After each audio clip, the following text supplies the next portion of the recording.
very warm welcome to Alan Jeffries, commonly known as Goon, and Lashy's joining me in welcoming him.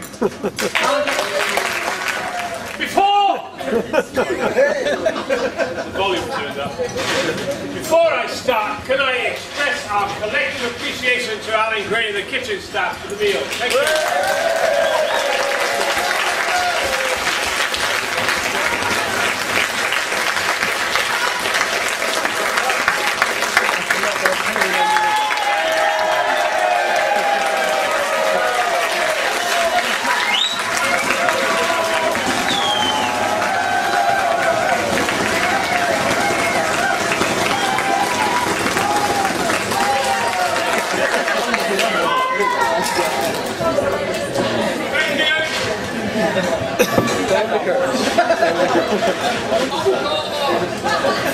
My name is not Dick Willis. Not a lot of people know that. Now, the sad truth is that some people will do just anything to get out of this sort of function, and he's gone off tomorrow to Mulu. So you've got me stuck with me, so feeling like I rise from the ashes and introduce myself. I am the vertical Goon. Don't ask. Now, I'm not sure whether I should launch into my 15-minute rant or my special deep-fried 30-minute rant. But we've got to be out here soon for the stop, so be of good cheer. I'm not going to keep you here all night. But I thought I should limit myself to a few remarks of an entirely innocuous nature on bygone days of our potholing ways. It's not inverse, just happens to look that way. I fully realise that within my own club I am regarded as something of a dinosaur now, and resistance to the arcane pleasures of things like SRT and an almost fanatical adherence to the pleasures of ladders puts me out in pale, but and of late I've had this quite illogical objection to LED lights too. I hate them. I mean, I know you can read an OS map on a mountainside at night better with them because the colours show up, but I hate them. I hate horrible cold blue colour. Don't like them. So why don't they make some coloured LED lights in and let's have a lovely warm thing like the old lamps? That's what I say. Carbide, that's the stuff. You'd like a cigarette from it as well. I knew there was something wrong. Anyway, it's increasingly evident that I not only do I hanker for, but I live in the good old days. And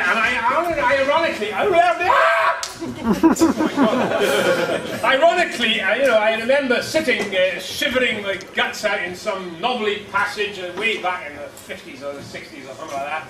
I'm imagining a time when we had gear that kept us warm and lights that worked. There's a novelty. Now we've got all these things, I hanker for the days when I shivered in a knobbly passage with crap gear and some demob suit on. You know, so you can't win, actually. Why do I hanker for these things? Or why do I find myself back wearing neoprene and with a big heavy FX5 on my hip? I'll tell you why. I think that the situation for me, and I'm only talking about me, I don't care about you, can be summed up in one phrase in general. That caving, I think, has become much too easy. Also, if you will, it's become too organised, it's become too routine, it's become too safe.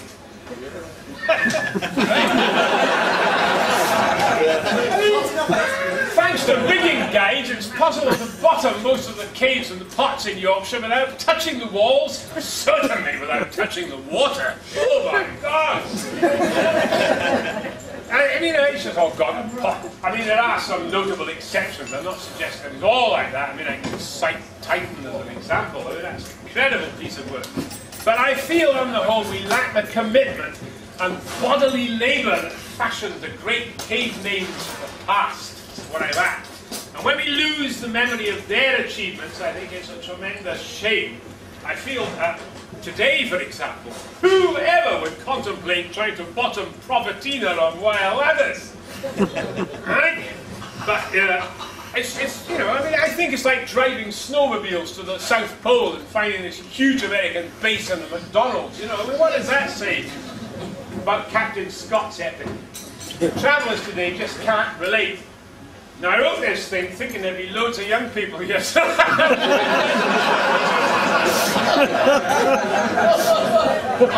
of converted yet, I'm sure, but my premise is that in order to abstract seriously now the full benefit from a caving trip, one has to suffer a little. A descent is not a competition to see how many hazards can be bypassed by rigging or how much water can be avoided. It should be, for me, a communion with the elements. The caves should be allowed to give as good as it gets. But during my really active caving years, when I was out like twice a day every weekend sort of thing, there wasn't a week went by that I had skinned knees and bruised elbows and cuts in odd places and things. But, you know, I felt I'd achieved something that weekend. And to put it another way, I probably can't express it properly, but I think in exploring caves should be something sort of fundamentally a spiritual exercise. It demands of us a physical commitment beyond mere contact with the rock, or in my case, it's violent contact with the rock. But you know, not for nothing, the epics stay in our memory when all other trips have melded into a welter of passages and chambers. We can't remember one from another. And it's because those trips demanded more of us emotionally as well as physically. That's my premise. Which brings me back to my comment about the good old days. And they bloody were good old days. The collective memory of Britain's caving world seems to me to be extremely short. I suppose it's mostly due to the quick turnover of active members. I mean, I don't know. But I count myself fortunate indeed to have caved across decades that have witnessed exponential advances in technique and equipment, from primitive botching to the ultra-scientific and, to me, largely impenetrable technical activities of the likes of Craig. I do not understand the title of their journal, never mind the content. Because it grants me a long view appreciation of what our forebears achieved without the benefit of motorways, comfortable club huts, SRT, long life lighting kits, there we go again, warm 30 suits, GPS, echo books, Bosch drills, and so on and so on. Not forgetting, of course, our efficient rescue cover. Read the guide description today, and most cavers will skip over the little phrase which says, first explored 1946, or whatever. But I say, stop and think. The wet, tight cave you're about to enjoy was first explored by people who wore nothing but cut-down raincoats and tattered woolen jumpers. Their lighting consisted of some sort of bicycle torch or some primitive little carbide cat lamp. Their tackle was either heavy manila, hemp, or even sisal ropes, wood-runged 25-foot rope ladders, and everything got heavier by the minute as it all greedily soaked up water. Few carabiners were in use, and those weighed about half a ton because they were made of steel. Lifelining was all body belaying, and pitchers usually had team members left at the top for hours while the privileged few got to the bottom. And yet, places like Car Pot, Mossdale Caverns were explored by such means. Think on. My early caving was precisely of this type, and it wasn't until I joined the BSA that I even managed to come buy myself a Goon suit, and even then it leaked more than it protected. But consequently, I still love the memory of climbing 30-meter rope ladders. Their comforting bounce and stretch, they give you an assistance while you were ascending. The artist said, anyway. The creak and clatter of rungs was a poignant stimulant. I mean, these tackle rooms even smelt of caves. It was wonderful. Not now, you know, boring now. There's something about these early days attracted eccentrics. They seem sparse on the ground these days, but then there were loads of them. Possibly my first contact with them was my legendary encounter with Eli Simpson in Settle. A strange, rather dour character, an aged man ensconced in a room crammed with caving publications and reports, clad in a dark, heavy overcoat, who mumbled something to me about the That much to do, mister. I felt I was in the presence of some high priest. And out in the field I came across thereafter a succession of weird characters, reflecting perhaps the odd hobby that they pursued. People like the great Jim Eyre, to whom comic things seem to happen as a matter of course. Or the irascible Bob Leakey, what a strange man he was. Or Chester from the NPC, caving with a wooden leg with fitted attachments for climbing ladders or whatever. And as my horizons expanded, I came down to Mendon. Found people like Luke Devonish, God. John Cornwall used to go caving with nothing but a boiler suit on. No matter if it was winter or summer, that's all he ever wore. Strange look. And the late Oliver Cromwell Lloyd. The thinking man's loony. In my own club, we had on board a guy called Norman Marsh, who specialised in approaching complete strangers in transport cafes and saying, "Excuse me, madam, have you been shagging weasels?" Or Lindsay Thompson, who once went caving in sunglasses because he burnt his eyes with UV light. Halfway down Swildens, they fell off and got broken. At this point, he announced, the nature of the cave changed radically from dark green to light black. I also carried out some descents with Ken Pierce, the Iron Man, who would train us by not allowing us to get off the top of a ladder until we went down and did it again. Now, you know, there was a guy in our club who used to collect sumps. He had his row of jam jars in his kitchen, you know. Pennygate Pot, 1961. I particularly like this one. It says, this is Primrose Pot. I said, it's not actually a sump, you know, but I like it. I said, oh, yeah. But no matter how off the wall these people were, their caving was impeccable. With minimalistic equipment, they achieved the most astonishing results. I've mentioned Car Pot, but reflect also that Darren Keeley was first explored in 1957, Giant's Hole in the 1950s, Primrose Pot was bottomed in 1950, Washful Pot in 1934, Pennygate Pot in 1949, Quaking Pot in 1942, and Hammer Pot in 1957, all in an era before the general use even of electron ladders. And you begin to appreciate the stature of these people. And additionally, I won't be long, you have to appreciate the literature of early caving. I mean, today's rather clinical style doesn't convey much of the rich physical impact of a caving trip that can have on the mind and the body, but the old-timers, boy, they knew a thing or two about communication. How delightfully the whole business of climbing rope ladders is summed up in the Yorkshire Ramblers Club Journal, writing of G.G. Mainshaft, a beginner, described the large rope ladder as 300 squirming feet of unmanageable awkwardness. I mean, it's tremendous stuff. And I say, if I can maybe quote you just one or two of these to whet your appetite, and I would encourage you all, if you don't already do it, to delve into your club archives for the sheer pleasure of reliving some of these early caving trips. Let me give you a completely OTT example first. This, in 1882, from Professor Heddle, geologist, on the water slide, which is a large thrust plane swallow in Sutherland. For short space, the waters of a limpid stream quietly glide between softly swarded banks, suddenly to be precipitated into the abysses of a gaping chasm. The horrors of that yawning gulf seem all the more horrible from the elastic softness of the green mantle which creeps to the very edge of its treacherous lips. Are there any ladies swooning yet? There's more.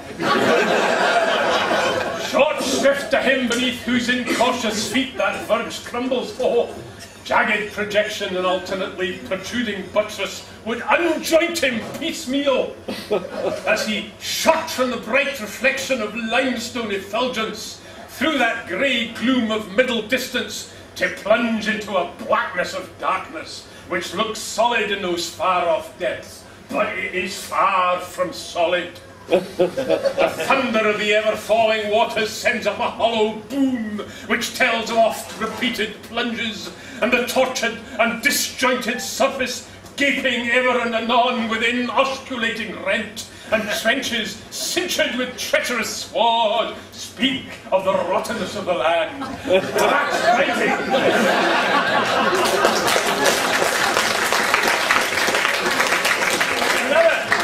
Another scientist on Porthyrogov. This is a case with a Coombe Porth in Glamorganshire, a stupendous natural cavern, through the dark hollow of which the River Merthy runs for nearly a quarter of a mile, while cattle's graze and harvest wave above it on the incumbent rock. John Hutton on Mere Gill. One part will admit a bold and active adventurer down almost to the water by a gradual but slippery descent. Here the shadow of the superincumbent, they like incumbent, these people, don't they? The shadow of the superincumbent rock, like that in Hurtle Pot, forms a very deceitful appearance in the water. The bottom seems not above 2 feet below the surface, but how fatal would the attempt be to wade this abyss in quest of further discoveries from this shadow of encouragement. I just love it. What I'm saying is it takes only a moment to think of some phrase or adjective to convey that basic information. The combined flavour of writing and early caving, I can thoroughly recommend Ernest Baker. His understatement is hilarious, as when talking, for example, of the first descent of Noon's Hole in Fermanagh. I found myself at the bottom. There was actually a rung or two to spare, and the total depth proved to be almost 250 feet. Wingfield came down as soon as the lifeline could be returned and tied on, and came down in the dark, his candle being doused by the falling water as soon as he wandering through these early caving books, one is transported to a different world, I think, a quieter, more essentially rural world, a better time for caving. I venture to say a better time than the present. The joys of the open fell meant just that. Days undisturbed by droves of passers-by or the omnipresent litter, where access was there for the asking and many caves stood open, uninvestigated and inviting. Golden age. And I think Ernest Baker, for all his autocratic personality, caught the essence of my spiritual appeal of caves when he wrote, "But not merely these gloomy streams with their black swallowed holes, strange disappearances, are enveloped in a mystery which fascinates while it awes. It is the same with all things underground. Every cave is a cave of illusions, with its hidden distances, impenetrable shadows, and the vagueness of its fugitive outlines." Gorgeous. I'll just wrap up with this one. One of my all-time favourites. It's also from a Yorkshire Ramblers Club journal, and it was written anonymously by an old rambler who was making a case for the return to the traditional pursuits of that club. And his disdain for caving is thus summed up. "You get indescribably dirty. Eat anything that comes to hand, usually scented with naphtha and flavoured with candles and cave dirt, or go without food altogether because the man in charge of it has either dropped it down a hole or left it behind. And finally you come out soaked to the skin and say you've had a ripping good day." Poor game, I call it, compared with the grand tramps we used to have. And he then recounts such a walk undertaken in the spring of 1894, and he uses magical language like, "We stepped out of the train in Dent Station into an air of tingling crystal. What winter lingered on the high ground. On we went, now over banks and lane, now plunging through snowdrifts to Gregareth's top. The air had that curious thin keenness so noticeable to town-spoiled lungs, and its bracing stimulus sent us along at a rare pace. A sturdy trudge down the road in a beautiful clear twilight brought us to Horton just in time to catch our train. There seems little in such a simply spent day to single it out for golden remembrance. Yet the sun and the wind, that cool, sweet breath of the hills which never fails to bring content to their lover, so subtly wrought upon one and all, that to this day each man treasures the memory as of a time when the gods gave out happiness without stint. I make an appeal on behalf of Mr. Howes for everything in dissent to be like that. And it is twofold. Just to wrap up, I urge you all, if you haven't done it, to explore speleological literature as closely as the limestone itself, and you will not be disappointed. And secondly, support, and whenever possible, produce that kind of quality of writing yourself. Volumes like Heaps is Beneath the Northern Pennines, Chevaliers, Subterranean Climbers, and Rose and Gregson's Beneath the Mountains are classics to be savoured again and again. And most importantly, I urge you all to purchase 2 books without fail. The first one, and this is because of an axe to grind, it's a copy of Jim Eyre's book, It's Only a Game, again from Chris Howes. If you haven't got it, get it, because I want volume 2, and he won't publish it unless he sells all of volume 1. The other one, and it's not quite ready yet, and again, if you haven't got it, for terms of summing up cave history, specifically in Yorkshire, I cannot do more than less than recommend the Craven Pothole Club's Jubilee publication, which is one of the most splendid pieces of work I have ever encountered. The glory days from the 1930s to the 1950s are lavishly illustrated in a book which deserves far more and far wider coverage than it had from it. I don't know if it was 200 or what the first print run was, but they are reprinting it. Go and get it. Because of BCA and BCRA, we know where you live. Thank you.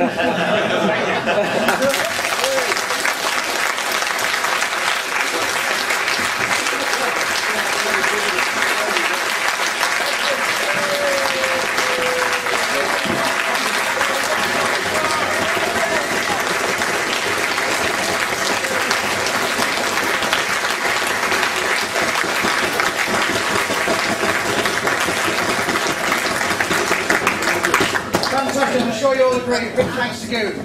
Yeah?